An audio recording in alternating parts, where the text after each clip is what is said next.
sapato, uma sandália, um chinelo, uma calça, uma camisa, pode trazer até quarta-feira?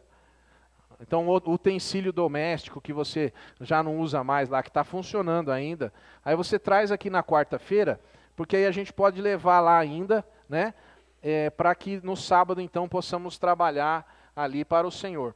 Todas as pessoas que vão lá também recebem uma mensagem de Jesus, né? Um folhetinho, um abraço. E eu lembro que eu estava lá um dia, uma pessoa chegou, a gente orou com a pessoa. Então é muito legal isso daí, é um momento muito especial, né, de nós podermos estar juntos. Irmãos, nós estamos num novo formato de culto nesse mês aqui de abril.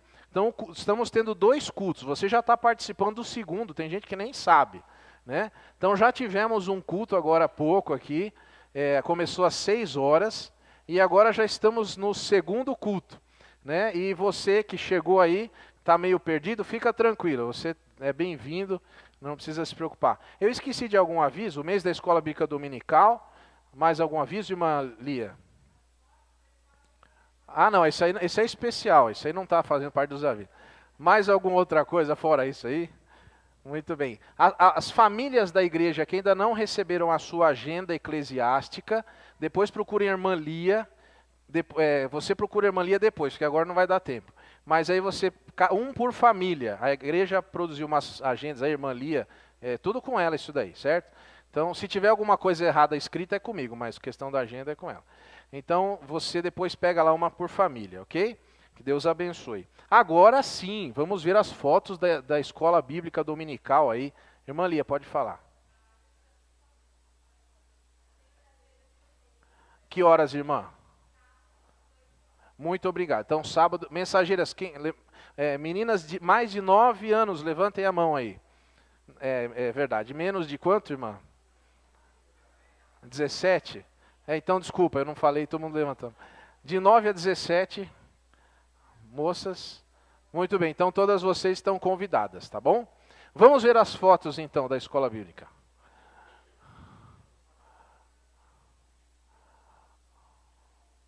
Já vai começar, só um minutinho que...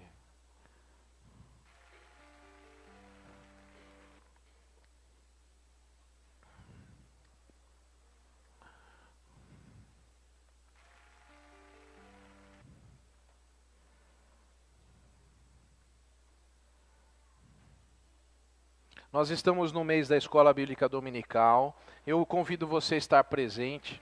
E eu gostaria então que esse mês você soubesse que nós estamos comemorando. Hoje de manhã tivemos uma mensagem especial sobre esse assunto. E falamos sobre a importância da Escola Bíblica Dominical. Quem estava presente aqui? Tudo bem, então é provável que vai aparecer você aí. Vamos ver. Por que é importante participar da EBD? Vamos ver. Opa, tem música, então deixa eu ficar quieto. Perto quero estar,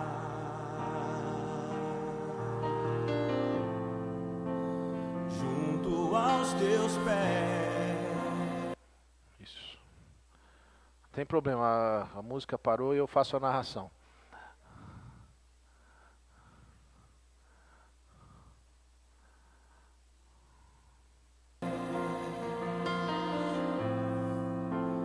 Pois prazer maior não há que me render e te adorar. Tudo que há em mim quero te ofertar. Mas ainda é pouco, eu sei, se comparado ao que ganhei.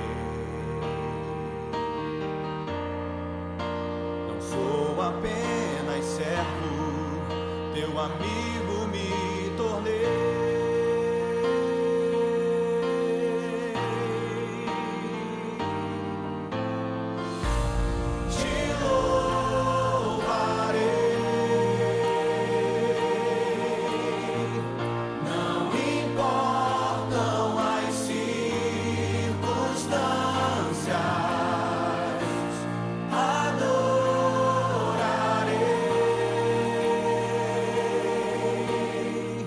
somente a ti, Jesus.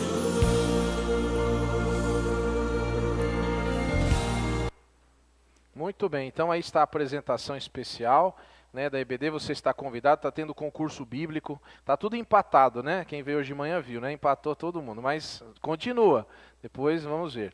Agora nós vamos ter um momento especial de missões mundiais. Irmã, está com a palavra. Irmã Kelly.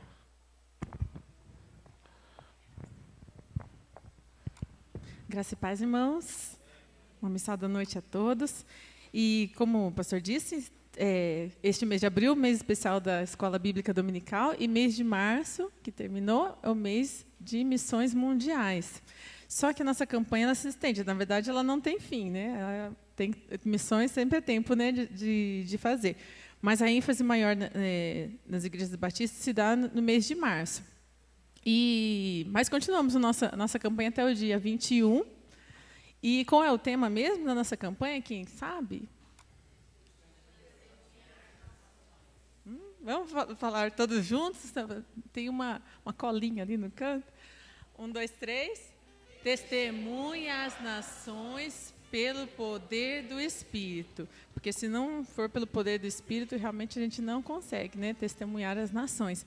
E esta foi as palavras, né, foram as palavras do nosso Senhor. As últimas palavras dele aqui, enquanto ele subia aos céus, ele disse, né, mas recebereis poder, eu descer sobre vós o Espírito Santo, e ser-me-eis testemunhas, tanto em Jerusalém, como em Judeia, Samaria, até os confins da terra. Então, não deixe o inimigo fazer você pensar que assim, o que adianta fazer lá na China se a gente não faz aqui? Ou então, primeiro tem que fazer aqui, depois eu vou fazer lá. Porque a palavra diz, tanto em Jerusalém quanto em Judeia, até os confins da terra. E, através, né, do poder do Espírito nas nossas vidas, a gente não faz ideia de quão longe pode chegar as nossas orações, as nossas ofertas, para que o mundo creia, né, que Deus enviou o seu Filho, para que aquele que nele crê não pereça, mas tenha a vida eterna. No domingo passado, pela manhã, nós tivemos uma EBD especial, com a presença do pastor Davi Bianchi, da Espanha. Foi um momento muito especial, realmente, nossa, muita alegria assim, de saber o que o Senhor tem feito, e também de muitos desafios. Ele pediu muita oração dos irmãos para que o Evangelho cresça lá na Espanha, né, a proclamação do Evangelho. E você que não veio domingo passado pela manhã, que teve a EBD domingo da ressurreição, começava às 6 da manhã, né? Muita gente não pôde vir, mas não fique triste, porque de 19 a 21 de abril teremos a Conexão Missionária na nossa cidade de Bauru, um congresso da Junta de Missões Mundiais, que será realizado lá na primeira igreja, na Vigílio Malta, quadra 7. Vai começar na sexta, dia 19, às 7h30, né, da noite. No sábado, pela manhã, haverá um café especial com os pastores e promotores de missões. À tarde, várias oficinas, workshops, programações direcionadas. E à noite também um culto com a presença de missionários de vários lugares, né? Tem da França, do Oriente Médio. Será uma oportunidade muito, assim, muito maravilhosa de conhecer mais o que está sendo feito, quais são os desafios, ver de perto, né, quem são os missionários que temos sustentado através das orações, das ofertas, que alguns estão aqui nesses quadros, né, que são um pouquinho mais de 750 missionários da Junta de Missões Mundiais dos Batistas Brasileiros. Então, não perca o congresso de 19 a 21 de abril, e o encerramento da nossa campanha no dia 21, à noite, aqui na igreja. Então, você que sente um desejo no coração de ofertar financeiramente uma oferta especial, pode até o dia 21 de abril trazê-la, e usando aquele envelope especial, ou então escrevendo, né, que é para missões mundiais. Ok? Um pedido especial também de oração é pela viagem missionária do pastor Nilson Siqueira, aquele aqui da nossa cidade, da Igreja Batista Nova Esperança, e ele é presidente da Associação Batista aqui do centro do estado de São Paulo, que ele embarcou para Cuba, está a caminho, vai ficar de lá de 9 a 18 de abril, com uma equipe de mais outros irmãos de várias partes do país. Ele conta com as nossas orações para essa viagem missionária. Ele vai realizar ali 2 congressos de evangelismo criativo, ajudando a igreja cubana a se capacitar cada vez mais, né, para realizar a obra do Senhor. E ele pede nossas orações para toda a equipe que está lá com ele, que são irmãos de várias partes do Brasil. Agora nós vamos assistir um vídeo especial da campanha. Okay? É um vídeo da Europa, falando de missões à Europa. Acho que é o 3º ou 4º do menu. Irmãos. E nesse vídeo os irmãos vão perceber que vai aparecer um pastor Calixto. Não sei quantos aqui vão lembrar dele, mas ele esteve aqui na nossa igreja há alguns anos e ele pediu, falou assim, nunca esqueçam de orar por mim e pela minha família. Então, vocês vão ver que ele está lá em Portugal agora. Os irmãos que estavam aqui, acho que uns 3 anos, ele esteve aqui dando seu testemunho, falou do filho dele, que o filho dele passou por um momento assim, muito difícil na adolescência, que ele queria jogar basquete, aí a junta transferiu de campo e o rapaz entrou na depressão, se envolveu com drogas. Não sei quantos vão lembrar do pastor Calixto, mas ele vai aparecer, e glória a Deus, porque podemos ter poder fazer parte, né, do que o Senhor está fazendo no mundo. É preciso que continuemos orando sem cessar. Como nós entregamos aquele globinho, né? O mundo está em suas mãos. Quem não recebeu o globinho, me procure, não fique sem o seu, porque a lembrança de missões, para toda vez que a gente olhar, lembrar que precisamos orar, precisamos clamar cada vez mais. Então, agora, os irmãos, por favor, estejam atentos ao vídeo especial. Muito obrigada, Deus abençoe.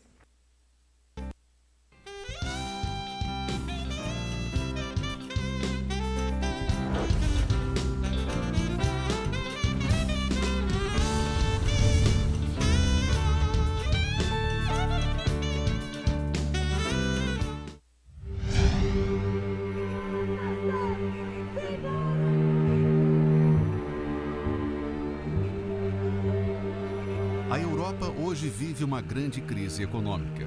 Um caos que afeta profundamente as pessoas, trazendo sofrimento e desesperança. Hoje é o continente do mundo com o menor número de evangélicos. O lugar onde as igrejas menos crescem e onde é mais difícil ganhar pessoas para Jesus. Eles viveram muitos anos submetidos a uma religião cristã, onde as pessoas não viveram o cristianismo, onde os líderes não ensinaram verdadeiramente o cristianismo. Talvez eu use uma palavra forte e desagradável. Nós trabalhamos com o vômito do cristianismo. O que quero dizer? O cristianismo já entrou aqui e o cristianismo também já caiu neste lugar. As pessoas esqueceram de Deus. Dos países afetados pela crise, Portugal é um dos que mais sofrem. Distante do tempo quando suas caravelas atravessavam os mares em busca de riquezas, o país empobrece. Muitos tiveram de mudar o estilo de vida e a depressão se tornou um problema de saúde. No consultório vou tendo, graças a Deus, oportunidades para falar aos meus doentes que apresentam sintomas claros de ansiedade, de dificuldade em dormir, depressão, às vezes depressões muito significativas, e tendo a oportunidade de dizer a essas pessoas que a solução não está num comprimido, num remédio, a solução não está numa dieta, num tratamento, a solução está em encontrar a verdadeira razão de viver. Portugal foi o primeiro campo missionário dos batistas brasileiros. Ao longo dos anos, dezenas de missionários foram enviados, mas o país continua sendo uma semeadura que custa dar frutos. As igrejas evangélicas têm, em média, 50 membros e há falta de vocacionados nos seminários. Nota-se um desinteresse daqueles que já são cristãos. Depois nós temos um problema geral, que é o secularismo, quer dizer, o interesse das pessoas pelas coisas materiais, pela sua vida mundana, preocupação com as suas carreiras, preocupação com a sua vida material. E, de facto, não há verdadeiro empenhamento na vida cristã. Neste contexto de dureza espiritual, onde templos se transformam em museus, os missionários brasileiros estão testemunhando de Cristo. Um dos objetivos é revitalizar as igrejas fracas. Os resultados mostram que vale a pena investir. Chegamos aqui nesta igreja. Em outubro de 2010, encontramos 4 pessoas e 5 congregados, um total de 9 pessoas. Como todos conhecem, a realidade da evangelização em Portugal é um campo muito difícil, especialmente essa região de Trás-os-Montes.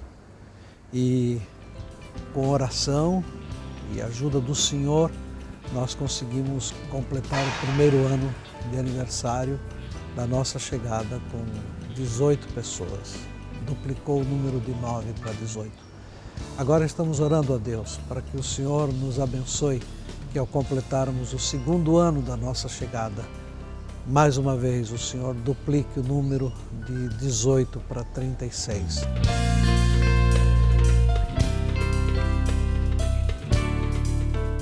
Ajude o povo europeu a encontrar esperança e vida através de Jesus. Se envolva nessa luta para que as igrejas batistas não fechem suas portas. A Europa foi um continente que enviou missionários para o resto do mundo, mas isso não está mais a acontecer. Nós precisamos agora de ser evangelizados. Algumas pessoas dizem que a própria igreja precisa de ser evangelizada. Ajude na revitalização das igrejas europeias, assumindo um compromisso de oração pelos missionários. Sem vocês seria impossível nós estarmos aqui. Vocês são bênção nas nossas vidas. Queremos agradecer de verdade as orações de nosso povo batista brasileiro. Importa que os seus joelhos, estejam aí plantados, orando pela nossa vida. Nós não seríamos nada se não houvesse um povo de trás de nós que orasse, que sustentasse e que nos abençoasse. Eu sei que o êxito do nosso ministério em missões mundiais se deve à vossa dedicação.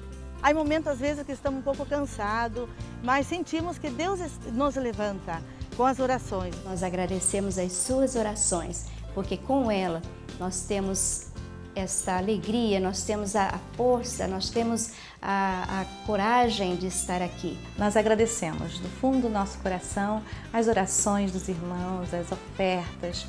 Entendemos que sem o sustento de oração nós não conseguimos vencer as batalhas, as lutas, as forças contrárias que encontramos aqui em Portugal. Você também pode sustentar essa obra, participando da campanha de missões mundiais em sua igreja. E se Deus está chamando você para um trabalho no campo europeu, entre em contato com a Central de Relacionamento www.jmm.org/relacionamento. Não fique de fora do que Deus está fazendo no mundo.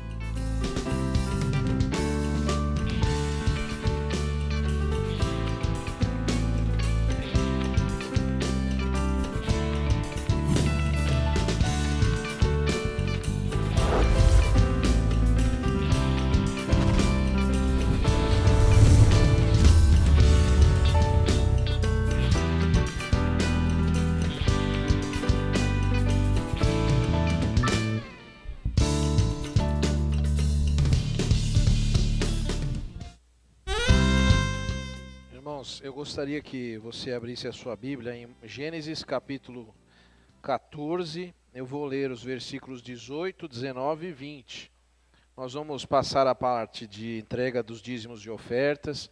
Nós temos aqui a cesta do amor também, para que você possa entregar produtos para que nós possamos levar até a Cristolândia, lugar onde as pessoas estão se recuperando, do seu vício nas drogas, estão se ressocializando. Então você também é convidado a participar. Assim diz a palavra de Deus: Então Melquisedeque, rei de Salém e sacerdote do Deus Altíssimo, trouxe pão e vinho e abençoou Abraão, dizendo: Bendito seja Abraão pelo Deus Altíssimo, Criador dos céus e da terra, e bendito seja o Deus Altíssimo, que entregou os teus inimigos nas tuas mãos. E Abraão deu-lhe o dízimo de tudo. Amém. Nesse momento nós vamos ouvir uma música instrumental. E você que se preparou, que sente desejo no seu coração de abençoar a causa de Jesus, esteja trazendo o seu dízimo, sua oferta. Peço que você fique aqui à frente, que nós vamos orar por sua vida. Então, se você vier, fica aqui para que a gente possa orar por você. Que Deus abençoe.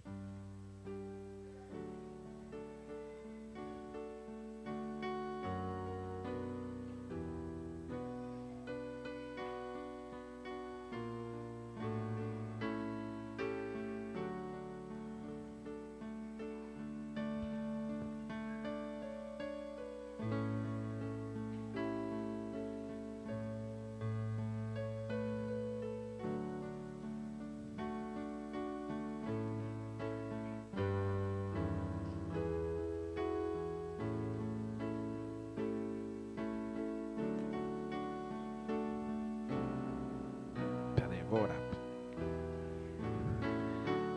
Irmãos, nós também gostaríamos de orar por você que tem um pedido especial, você que gostaria de entregar alguma coisa, algum problema ao Senhor.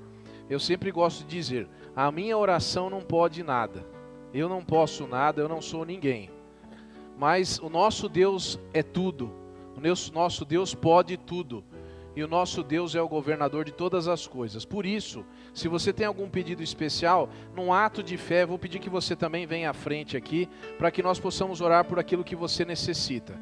Não porque eu possa, mas porque nosso Deus é capaz de todas as coisas. Se tiver alguma coisa que você entende que precisa trazer até o trono de graça, dizer, Senhor, eu preciso de Ti agora. Essa é uma situação que ultrapassa a minha ansiedade, ultrapassa a minha condição. Só o Senhor pode me ajudar. Nós vamos orar nesse momento. Senhor, nosso Deus e nosso Pai, nós queremos Te agradecer, Senhor, porque podemos confiar em Ti. Queremos Te agradecer, Pai, porque o Senhor tem sido tão bondoso para conosco. O Senhor tem permitido que aconteçam coisas em nossas vidas, mas isso tem nos feito, Senhor, vir mais perto de Ti.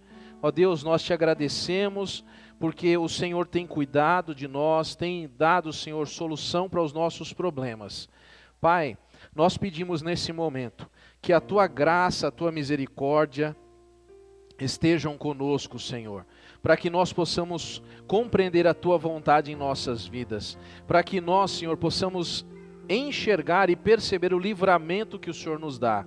Ó Deus, abençoe esses irmãos que vieram aqui à frente, num ato de fé, dizendo, Senhor, preciso de Ti, preciso da Tua mão poderosa em minha vida. Ó Deus, abençoa a vida de cada um.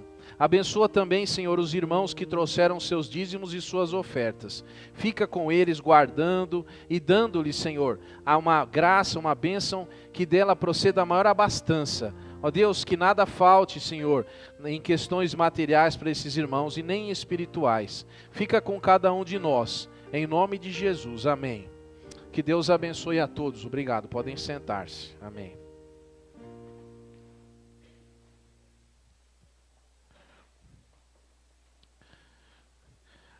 Nesse momento nós vamos cantar qual hino, irmão? 193? Nós vamos cantar o hino 193 do HCC. Então eu vou pedir que você, nesse momento, se coloque de pé para nós cantarmos juntos esse hino 193 do HCC. Vamos acompanhar a direção aqui dos irmãos.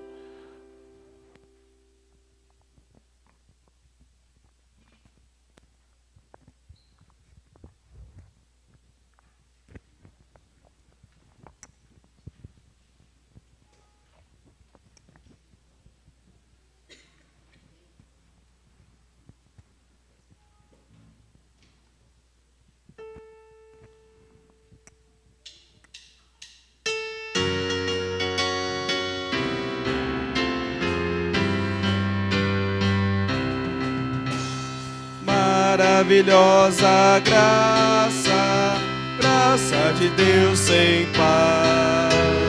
Como poder cantá-la, como hei de começar?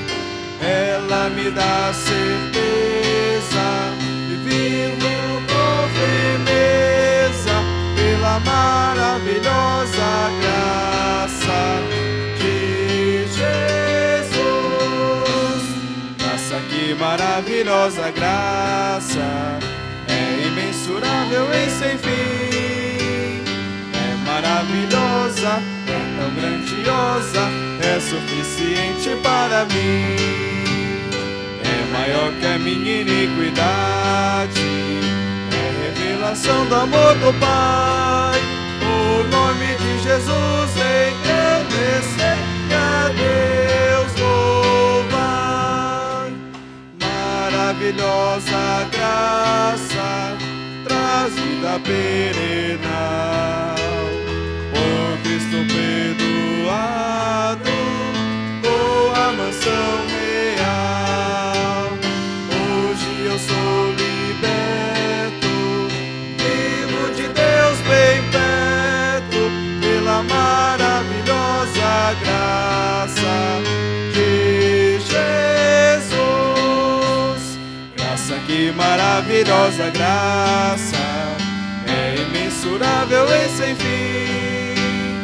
É maravilhosa, é tão grandiosa, é suficiente para mim. É maior que a minha iniquidade, é revelação do amor do Pai. O nome de Jesus engrandecer e a Deus louvar. Maravilhosa graça, que ricas bênçãos traz. Por ela Deus transforma, da vida eterna em paz. Sendo por Cristo salvo, danço do céu meu alvo, pela maravilhosa graça de Jesus. Graça, que maravilhosa graça, é imensurável e sem fim. É maravilhosa, é tão grandiosa, é suficiente para mim. É maior que a minha iniquidade, é revelação do amor do Pai. O nome de Jesus engrandecer e a Deus louvar. Amém. Que Deus abençoe você. Pode assentar-se. Muito bem. Muito obrigado aos irmãos do louvor que estão ajudando. Eu gostaria também de avisar que eu vou fazer uma oração agora com as crianças, né? Então nós vamos convidar todas as crianças para estarem aqui, com as professoras. E com essa oração nós também estamos encerrando o primeiro culto, né? Então você que precisa ir embora, fique à vontade, pode sair normalmente, que Deus abençoe sua vida. Nós vamos orar com as crianças agora. Muito bem, vamos orar.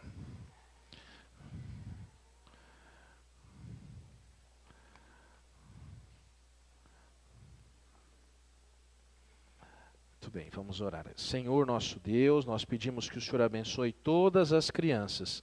Fica com cada uma delas, Senhor, abençoando, guardando.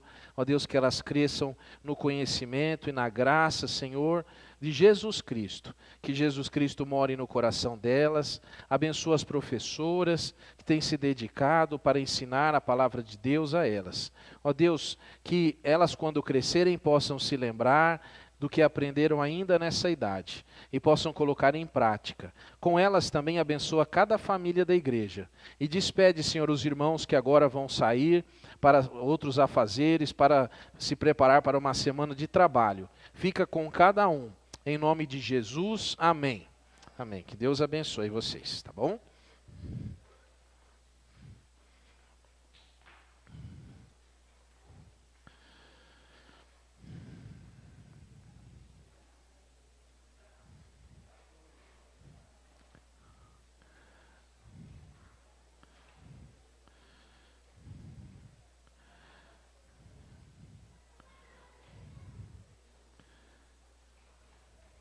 Os irmãos não estranhem porque tem alguns irmãos saindo, é que nós estamos tendo 2 cultos.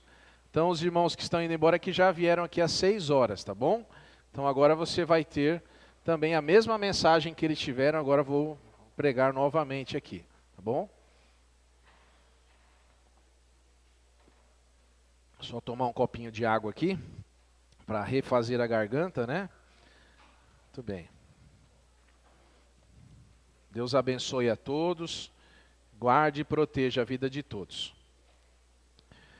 Muito bem, nós vamos, irmãos, estudar agora o Salmo de número 3. Eu vou pedir que você abra a sua Bíblia no Salmo de número 3.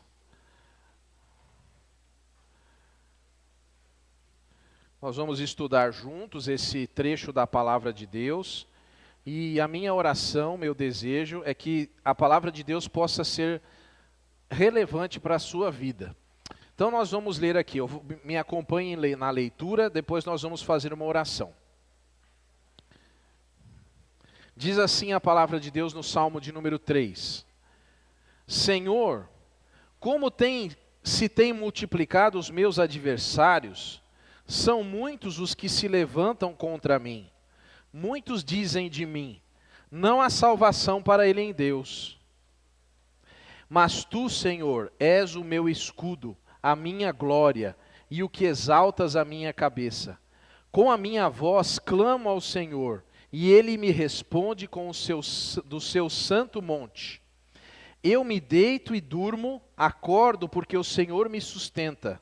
Não terei medo de 10 milhares de pessoas que se puserem contra mim, ao meu redor. Levanta-te, ó Deus, salva-me, ó meu Deus. Fere no queixo a todos os meus inimigos, quebra os dentes aos ímpios. A salvação vem do Senhor, sobre o seu povo seja a tua bênção. Amém. Irmãos, nós vamos orar nesse momento. Vou pedir que você mesmo assentado, feche os seus olhos em oração. Senhor nosso Deus, estamos diante da tua presença, cultuando a ti. Te agradecemos por esses irmãos que vieram, que estão aqui para louvar e engrandecer o teu nome, para ouvir a tua palavra. Senhor, faz viva, faz eficaz a tua palavra em nossas vidas. Ó Pai, nós assim pedimos em nome de Jesus. Amém. Muito bem, nós, irmãos, vamos estudar, vamos ouvir uma mensagem nessa noite que tem sob título Quando o forte se torna fraco. Quando o forte se torna fraco. Eu gostaria que você abrisse a sua Bíblia no segundo livro de Samuel, capítulo 16, versículo 15. Segundo Samuel 16, 15. Enquanto você procura, nós, na verdade, nesse Salmo de número 3, esse Salmo aconteceu no momento da vida de Davi, aonde ele estava fugindo. Momento muito difícil da vida dele. Muito bem, quem já achou, agora olha aqui para mim, né? Já achou, segundo Samuel 16, 15. Então deixa eu explicar algumas coisas para você entender. Davi tinha muitos filhos, mas dentre eles tinha um que chamava Absalão. O nome Absalão significa príncipe da paz. Nome bonito.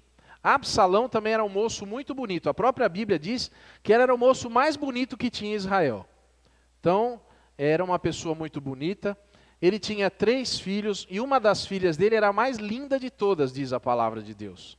E esse moço, ele teve, ele tomou as dores de uma moça que foi violentada. Oi? Ah, sim, então, vou chegar nisso. Ele tomou as dores de uma moça que foi violentada porque era sua irmã. E o moço que a violentou era irmão também. Olha que confusão essa família aí, né? Então, esse crime, ele ficou sem castigo. Por quê? Porque o rei Davi não tomou providências em relação a isso, porque era uma situação complicada. O que queria fazer? Mandar matar o próprio filho? Era uma situação muito difícil. E Absalão se revoltou contra o pai pela indiferença ou impossibilidade de se resolver esse problema. Aí esse moço chamado Absalão, ele ficou com tanta raiva, com tanta chateação, que ele disse assim: o meu pai não é justo, eu preciso ser mais justo que ele, eu vou ser rei de Israel, eu vou tomar o trono, eu vou resolver os problemas aqui de Israel, eu sim é que tenho que ser rei aqui. E esse moço, então, ele se opõe ao pai. Mas como ele faz? Ele mata o meio-irmão dele e foge. Fugindo, ele fica morando em outras terras. E por situações de uma tentativa de conciliação entre Davi e esse filho é trazido de volta agora para Israel. E ele se coloca ali numa posição de rebeldia contra o pai.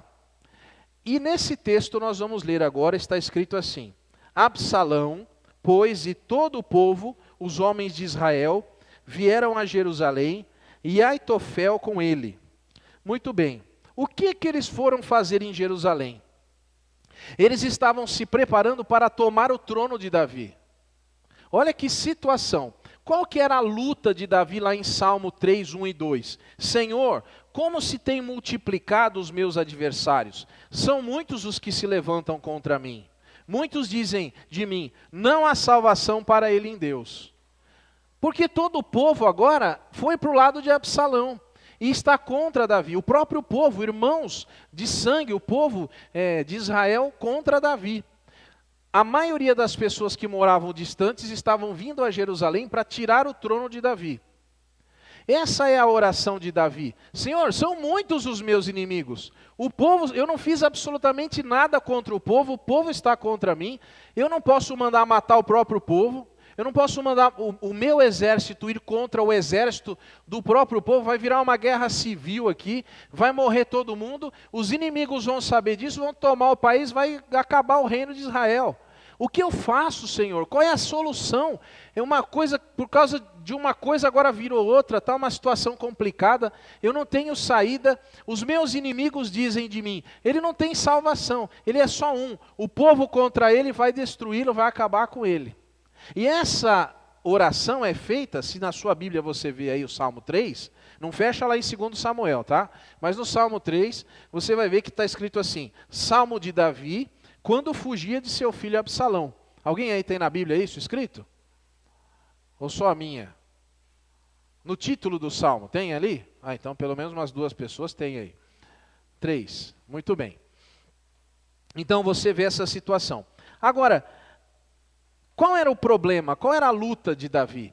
Era uma luta que não podia ser batalhada. Você já passou por uma luta que não pode ser feita? Uma situação que você não tem saída. Se você fizer alguma coisa, você perde. Se você fizer outra, você perde. Às vezes nós estamos assim. E a situação de Davi aqui era essa. Lá em 2 Samuel 17:1, olha a quantidade de pessoas que se colocaram contra Davi. 2 Samuel 17:1. Pessoas armadas, prontas para a batalha. Olha aí, ó. Disse mais Aitofel a Absalão: deixa-me escolher 12.000 homens, e me levantarei e perseguirei a Davi esta noite.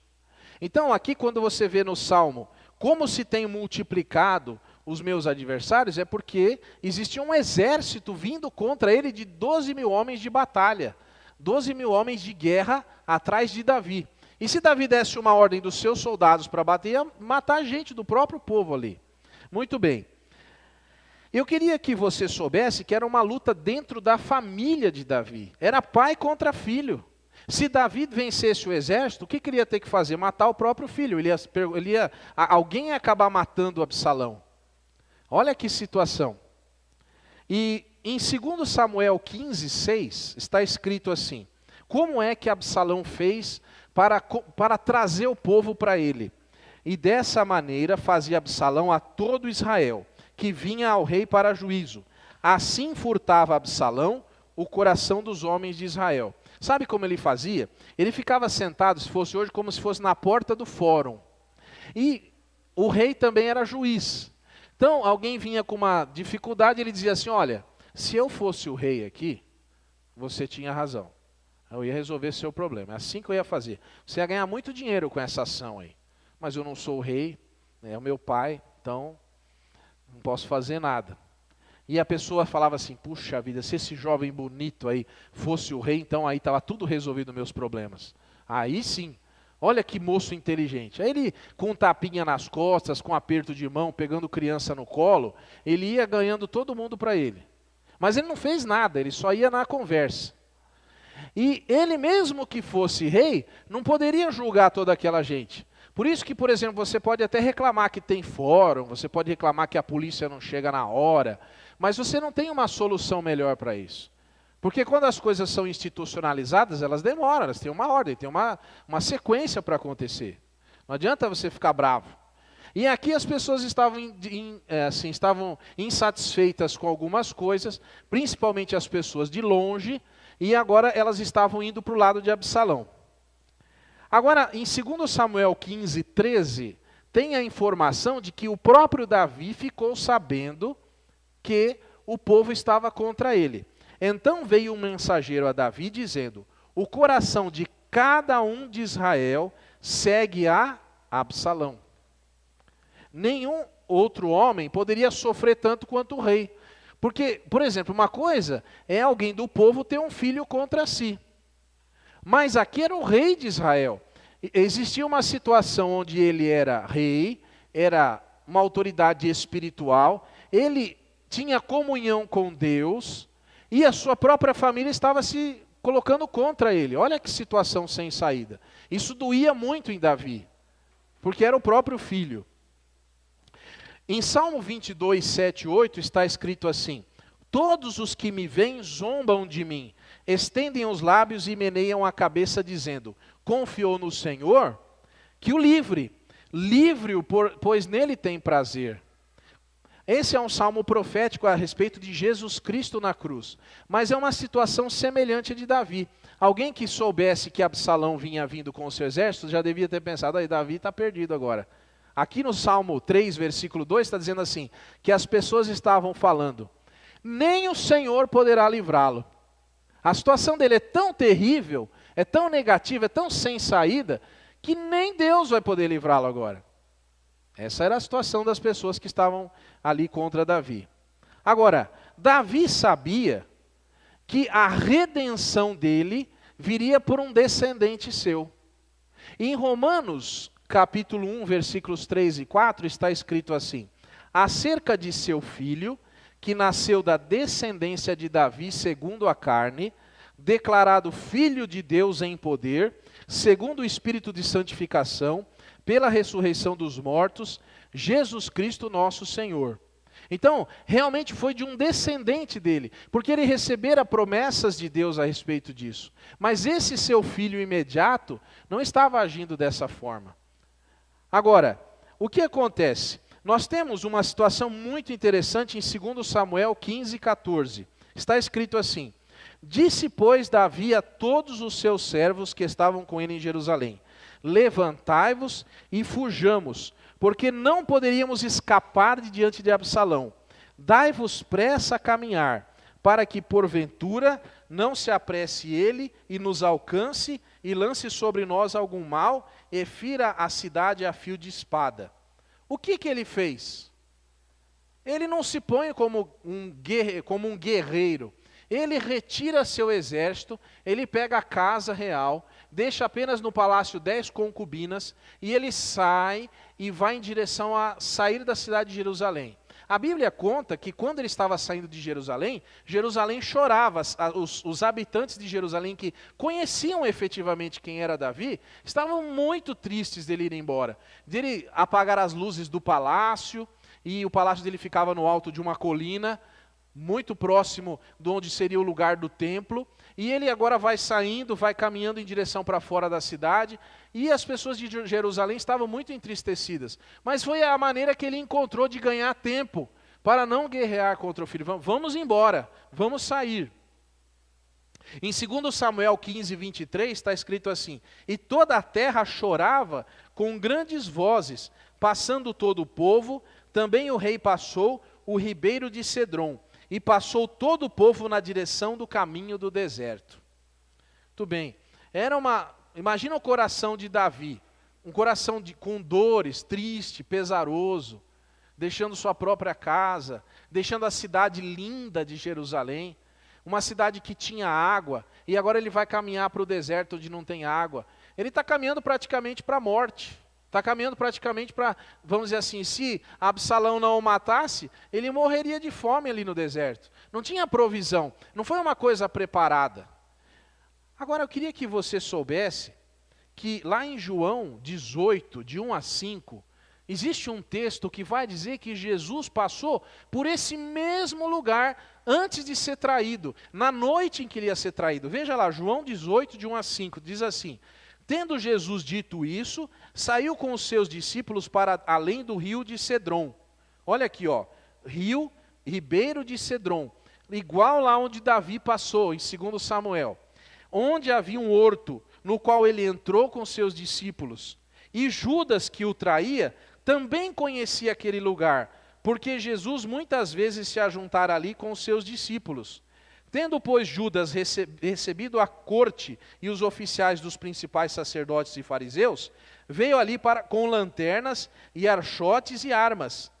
Sabendo, pois, Jesus todas essas coisas que sobre ele haviam de vir, adiantou-se e disse-lhes, a quem buscais? Responderam-lhe, a Jesus Nazareno. Jesus disse, sou eu, e Judas que o traía estava com eles. Olha que situação semelhante aqui. Há muitos anos atrás, antes de Jesus, aproximadamente 1000 anos antes, Davi passou por aquele mesmo lugar, fugindo do seu filho Absalão, porque Absalão o traía. Aqui em João nós temos um texto onde Jesus passa no mesmo lugar e Judas vem atrás dele para o trair. Judas, um dos seus, um dos discípulos. Olha que situação interessante aqui. No mesmo lugar. Muito bem. Nós temos então algumas situações muito importantes. Só quero que você salte para Salmo 3:8. Salmo 3:8 está escrito assim: a salvação vem do Senhor. Meus irmãos, Davi sabia que Deus traria salvação para ele. Mesmo sem saída, mesmo sem condições, um dia, de alguma maneira, ele seria salvo. Agora olha que interessante. O lugar por onde ele está passando e falando, porque ele era um poeta, ele está dizendo o Salmo número 3, ele está dizendo a salvação vem do Senhor. 1000 anos depois, aproximadamente, Jesus está passando lá, a salvação de toda a humanidade, que veio do Senhor. Então você saiba, a salvação vem do Senhor. Pode demorar, pode não ser o momento que você espera, mas saiba que no lugar da sua oração, Deus proverá. Deus mudará as situações por você. E aqui nós temos então algumas lições que nós podemos aprender com Davi. A primeira lição, que nós não podemos deixar passar desapercebida aqui. Jesus era a salvação que Davi queria. Segunda coisa, nosso maior inimigo, meus irmãos, somos nós mesmos. Por exemplo, como é que Davi ia lutar contra o seu filho? Tinha como matar o filho? Você acha que isso era certo? Um pai matar o filho? Ele estava sem saída. Meus irmãos, nós também temos uma situação muito parecida com a de Davi. Sabe qual é? Nós aceitamos a Jesus, certo? Espero que todo mundo aqui já tenha aceitado a Jesus. Mas quando você aceita Jesus, você tem um inimigo que anda muito perto. Talvez você pense que é Satanás, não é? O seu maior inimigo é o seu próprio corpo. O seu próprio corpo, carne da sua carne, sangue do seu sangue, luta contra você. É um traidor. Vai onde você vai, passa onde você passa, conhece você, anda onde você anda, e você não tem saída para o seu próprio corpo. Você não tem forças, você vai fazer o quê? Se matar? Como é que você vai sair disso? Essa é a nossa luta. Uma luta parecida com a situação que Davi estava passando. E qual é a solução para eu ser salvo de mim mesmo? Como é que eu vou não sucumbir às necessidades do meu corpo, aos anseios e desejos da minha carne, da minha natureza pecaminosa, do velho Adão, do velho homem que habita em mim, que luta contra mim, que me é um traidor? Eu aceitei a Jesus, eu vivo por Jesus, eu quero estar com Jesus, mas o meu corpo sempre está traindo, meu corpo sempre está me levando para outra direção. Como é que eu vou fazer? Sabe qual foi a estratégia? Fugir para o deserto. Davi sai da sua casa, sai dos prazeres da sua casa, das tentações, das suas estruturas e caminha para o deserto. Quando o nosso corpo é um traidor, quando o nosso corpo nos faz fazer coisas que nós não queremos, nós precisamos ir em direção a Deus. Nós precisamos abandonar as coisas que nos fazem pecar e temos que ir em direção a Deus. Por mais que isso seja dolorido, por mais que isso seja triste, por mais que isso seja desconfortável, foi a estratégia que Davi fez. Enquanto Davi ia, orava, dizendo: Senhor, me ajuda, eu não sei o que fazer. Essa foi a estratégia. Nossa grande necessidade é compreender que Jesus é suficiente para cada adversidade, mesmo quando somos traídos pelos nossos amigos ou por nós mesmos. Jesus é a nossa salvação. Não existe outro lugar, não existe outra maneira. Agora, eu queria que você ainda abrisse a sua Bíblia numa situação pior.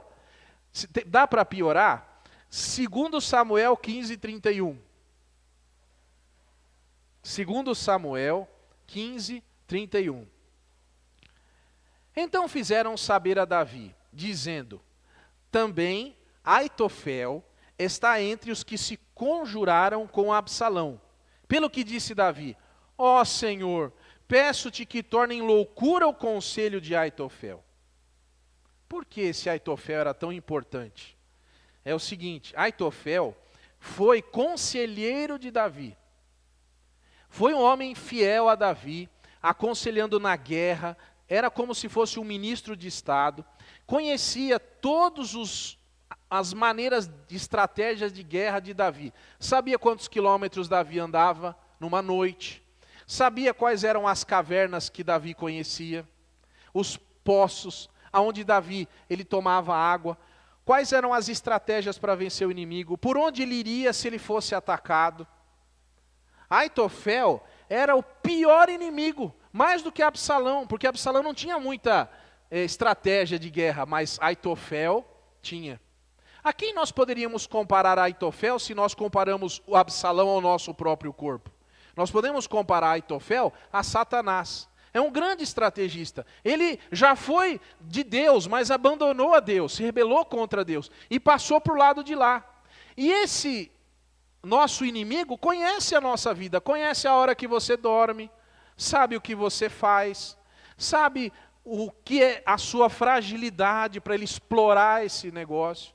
Ele conhece as estratégias que você faz, se você ora, se você não ora, se você prefere fazer uma coisa, outra. Ele conhece você. Mas ele está do outro lado. Mas ele é um aliado da nossa carne. É interessante que, enquanto o nosso espírito quer caminhar para Deus, nosso corpo quer caminhar para o pecado. E tem um estrategista para ajudar. A nossa televisão, a internet, as músicas, os jogos, os jornais, as pessoas, elas são usadas por Satanás para que o nosso corpo venha sucumbir e perca essa batalha.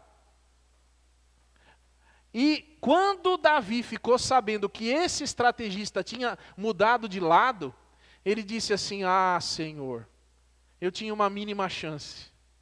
Eu estava correndo para o deserto, e eu, pelo meu conhecimento, pela minha estratégia, porque eu sou um guerreiro, eu tinha condição mínima, 99,999 de escapar. Mas agora que o inimigo está do lado de lá, que alguém que conhece as estratégias tomou o lado do inimigo, agora eu estou perdido. Por isso ele ora, Senhor, faça com que os conselhos de Aitofel sejam loucura para Absalão. Que ele não entre, que de alguma forma Absalão não ouça nada, porque se ele disser, eu estou perdido. Se ele disser como eu ajo, como eu faço. Então aqui nós temos uma situação. Agora, veja só o que Absalão fez. Não foi Aitofel que foi para procurar Absalão. Absalão procurou Aitofel. Olha aqui, 2 Samuel 15:12. Também Absalão mandou vir Aitofel, o Gilonita. Eu estou lendo em 2 Samuel 15:12. Do conselho de Davi, a sua cidade de Giló, estando ele oferecendo os seus sacrifícios, e a conjuração se fortificava, e vinha o povo, e ia crescendo com Absalão. Quando o pessoal do povo ficou sabendo que o estrategista tinha passado para o lado de lá, falou, bom, agora nós também vamos passar para o lado de lá. Por quê? Se esse homem que é perto do rei, o filho dele o abandonou, o seu estrategista o abandonou, eu vou passar para o lado de Absalão. E essa notícia foi como que um problema maior ainda para Davi. Meus irmãos, não é o diabo que nos procura. Muitas vezes nós é que vamos procurar o diabo. Nós é que vamos atrás dele fazer coisa errada. Nós vamos buscar as estratégias de Satanás e caímos exatamente nas estratégias dele. Nós temos que tomar muito cuidado com aquilo que nós buscamos. Nós precisamos, nesse caso, estar mais para Davi do que para Absalão. Mais para o espiritual do que para o carnal. Mais para buscar refúgio no Senhor do que buscar estrategistas para vencer a parte espiritual. A pergunta que eu faço é, aonde nós estamos investindo a nossa semana? Nós estamos investindo a nossa semana no nosso lado Davi ou no nosso lado Absalão?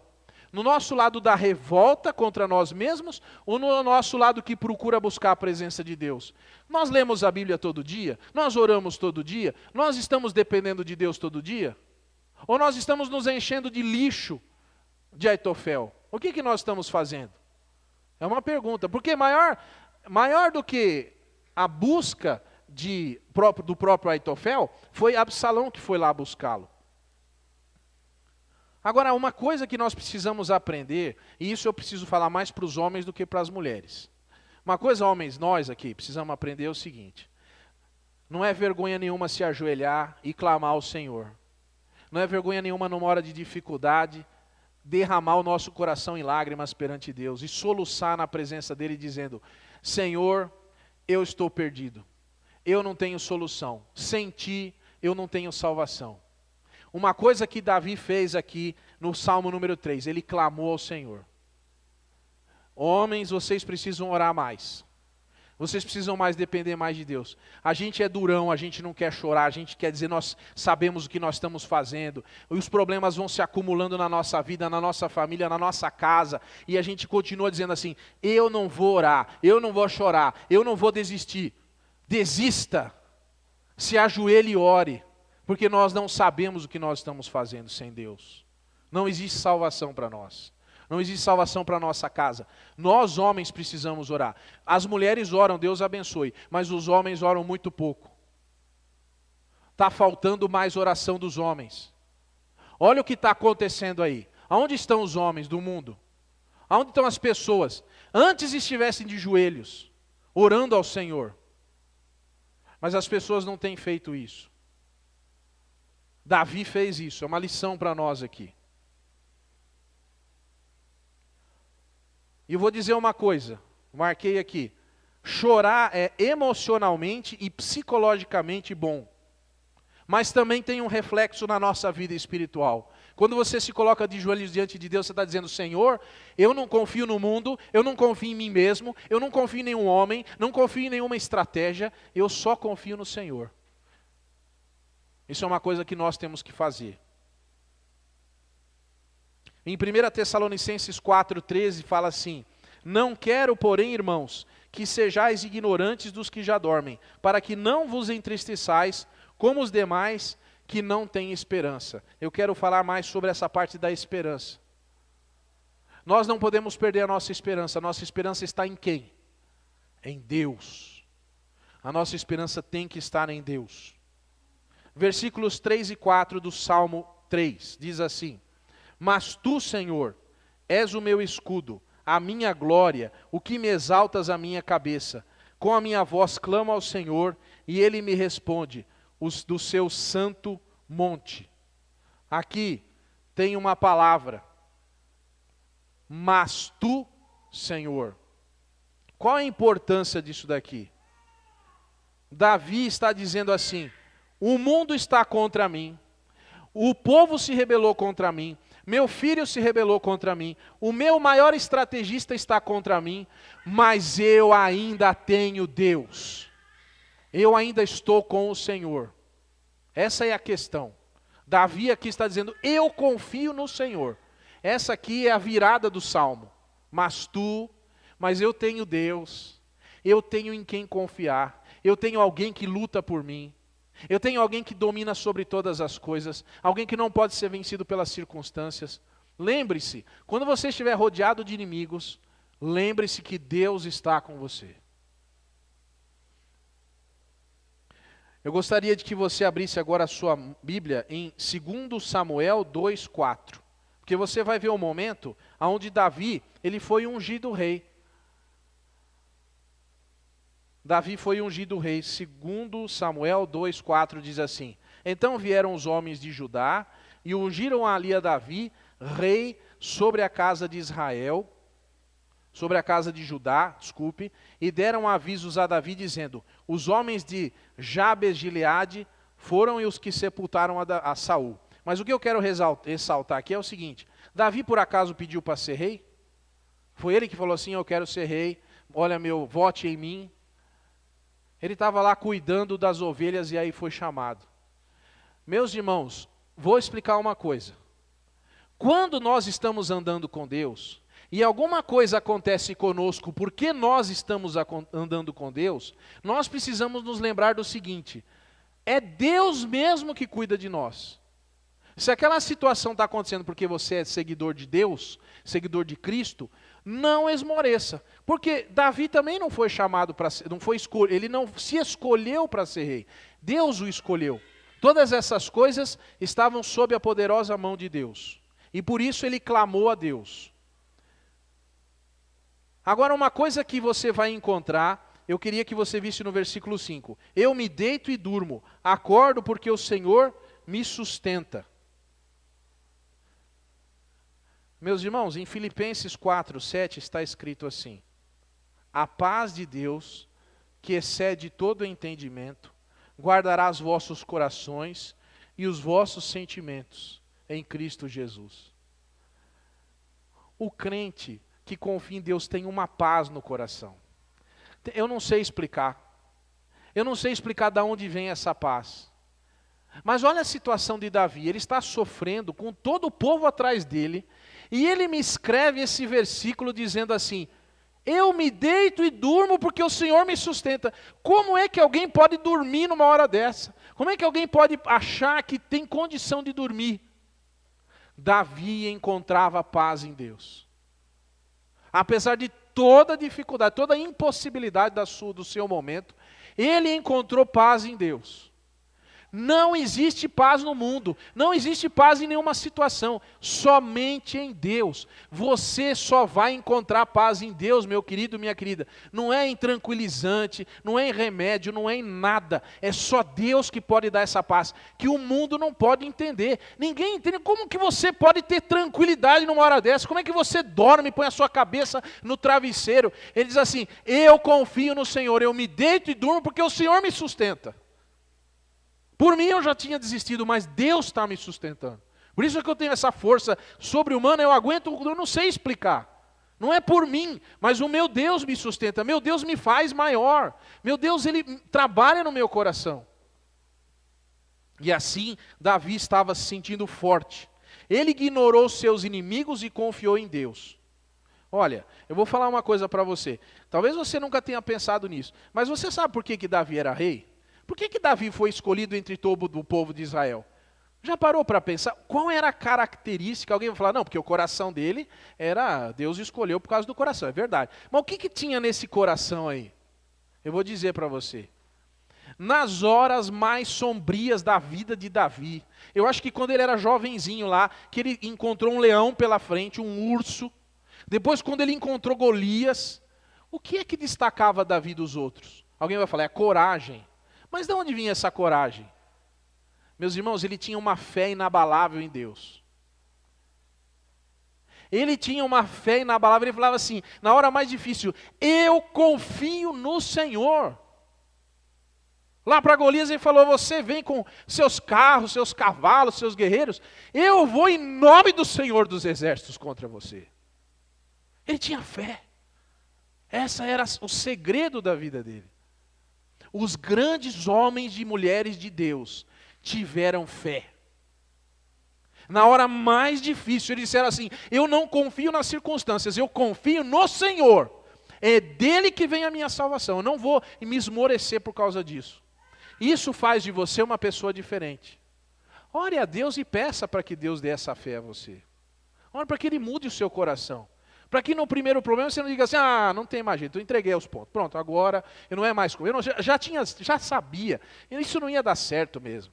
Nunca uma coisa dessa ia dar certo. Não, um homem ou uma mulher de Deus vai confiar no Senhor até o fim. E aqui ele tinha essa característica. Eu queria que você soubesse que no versículo 6... não terei medo de 10 milhares de pessoas que se puserem contra mim ao meu redor. Sabe por que ele está falando de 10 milhares? Porque vinha um exército com 12 mil homens atrás dele. Está dizendo assim, pode vir uma multidão. Ele está dizendo, ainda que venha o povo inteiro aqui, eu continuarei confiando no Senhor. Eu convido você a viver pela fé. Eu convido você a viver nessa característica de Davi. Não precisa abrir, só vou falar para você. Em Isaías 22:7 está dizendo assim, os teus mais formosos vales se encherão de carros e os cavaleiros se colocarão em ordem às portas. O que Davi está dizendo aqui, no versículo 6, se puserem, quer dizer assim, um exército está se preparando para a batalha. ainda que você receba a notícia de que um exército está se preparando para a batalha contra você, ainda assim você deve confiar no Senhor. Acho que ninguém aqui passou por uma situação dessa. Mas se alguém já passou, Deus abençoe sua vida, faça como Davi. Continue firme.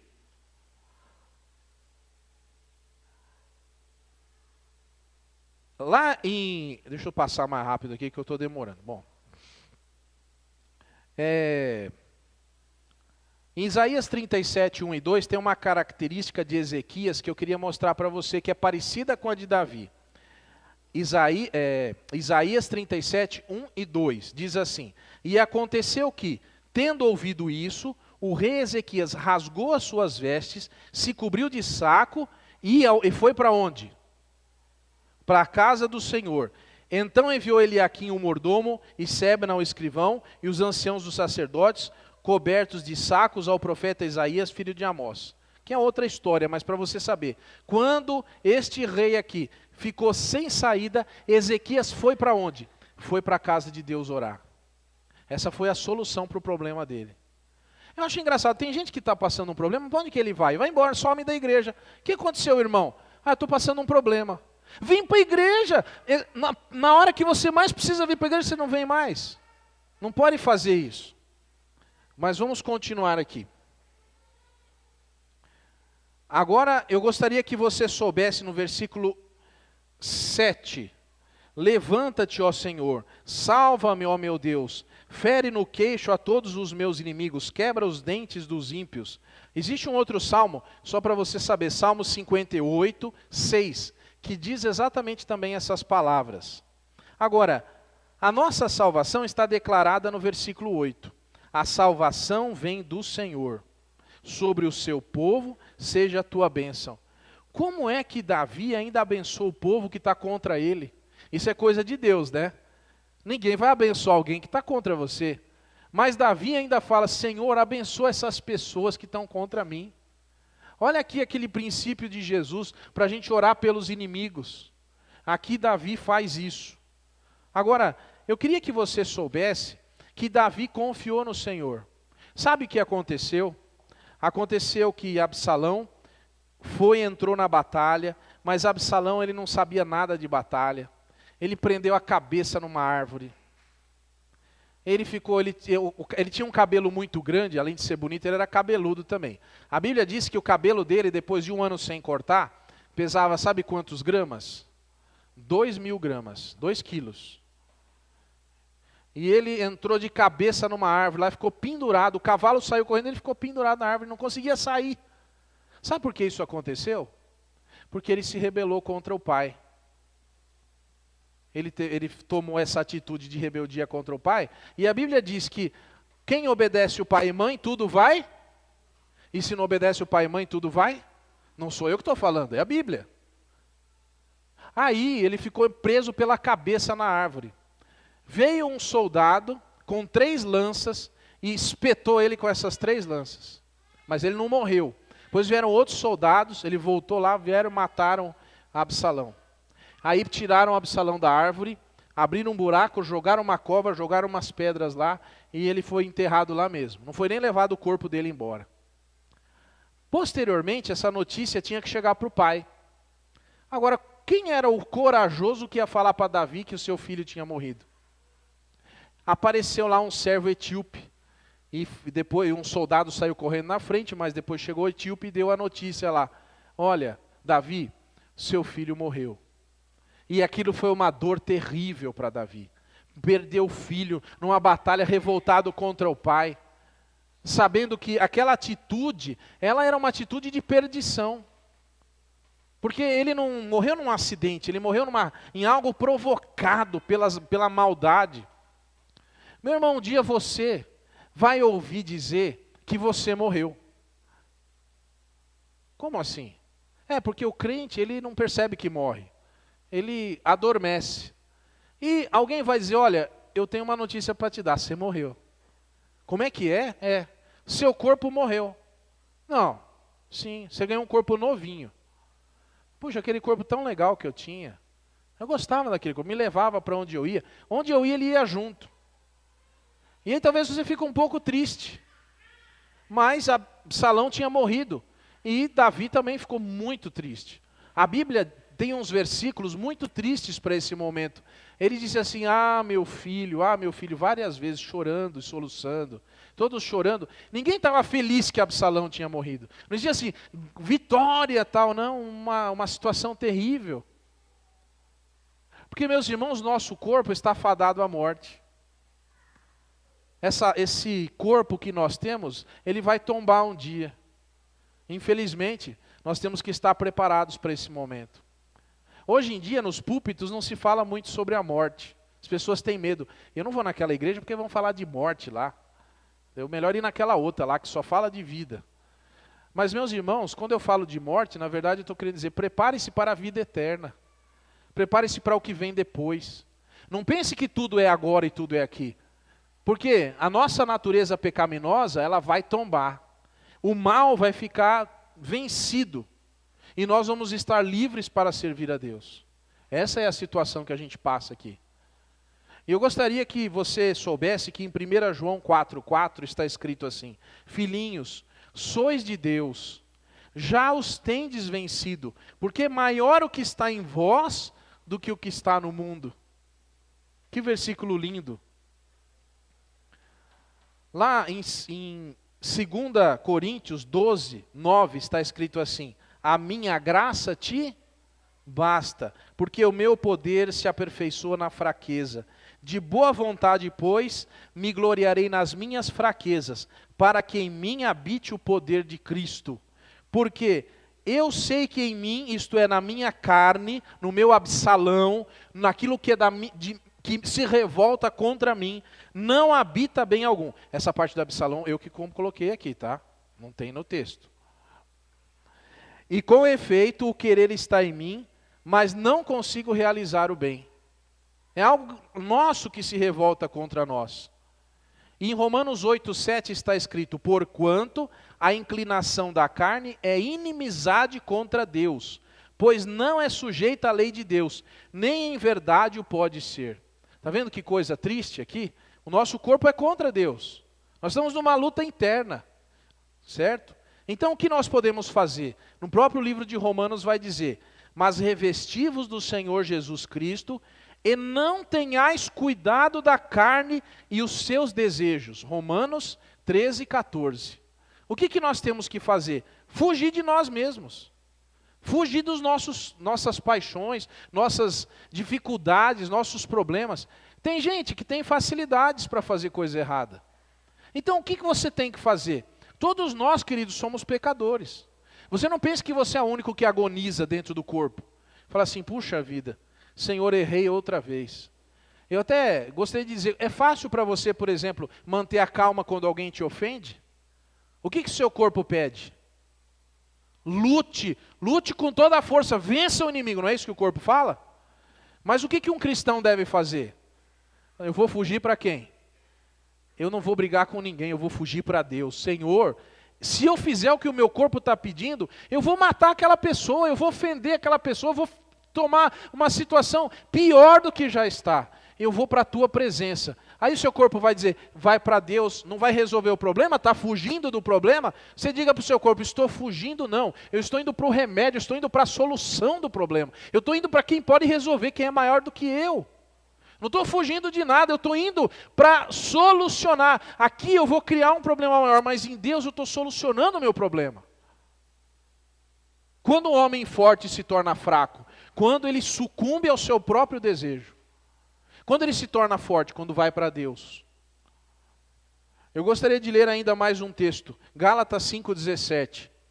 Porque a carne cobiça contra o espírito, e o espírito contra a carne, e estes opõem-se um ao outro, para que não façais o que quereis. Nós temos um inimigo nosso, e nós precisamos vencer esse inimigo. Eu queria deixar um convite a você nessa noite. Eu queria que você soubesse o seguinte, em Deus está a solução para todos os seus problemas. Em Deus você encontrará tudo o que você precisa. Se você precisar deixar as coisas do mundo, deixar aquilo que você pensava que era melhor, não se arrependa, vá para Deus. Ele é a solução, Ele é o Senhor de todas as coisas. Que Deus abençoe você. Que Deus dê a você essa fé que ninguém pode vencer.